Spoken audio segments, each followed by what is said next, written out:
रसरशीत gulab jamun, 4 glass साखर आणि त्याच ग्लासाने 2.5 ग्लास पाणी घ्यायचं.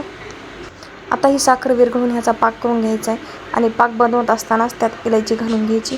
पाक बनवत असताना तार सोडणारा पाक बनवायचा नाही, फक्त हाताला चिकटेल असा एवढा पाक बनवायचा.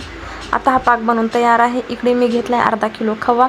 आता हा खवा छान हाताने मॅश करून घ्यायचा आहे आणि ह्यातल्या गुठळ्या वगैरे सगळ्या फोडून घ्यायच्यात आणि ह्या खव्यात मावेल एवढा मैदा घालून छान पीठ मळून घ्यायचे आणि पीठ मळत असतानाच त्यात चिमूटभर सोडा घालायचा आहे आणि हे पीठ छान मळून घ्यायचे.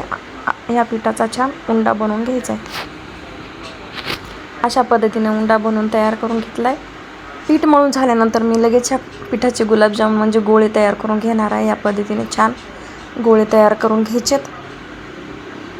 अशा प्रकारे गोळे बनवून सर्व तयार करून घेते. इकडे गुलाबजामुन बनवत असतानाच गॅसवर कढईत तेल छान कडकडीत तापून घ्यायचं आहे. आता हे तेल छान कडकडीत तापलेलं आहे. सर्व गुलाबजामुन या पद्धतीने तेलात हळूवार सोडून तळून घ्यायचेत मीडियम फ्लेमवर. या पद्धतीने मी सर्व गुलाबजामुन घालून छान मीडियम फ्लेमवर तळून घेणार आहे आणि हा गुलाबजामुनचा कलर असा काळा होईपर्यंत तळायचा आहे. हे गरम असतानाच तुम्ही पाकात घालून घ्यायचेत. आता मी हे लगेच पाकात घालून घेते. असे गुलाबजामुनमधून छान स्पंजी झाले पाहिजे. तयार आहेत रसरशीत गुलाबजामुन.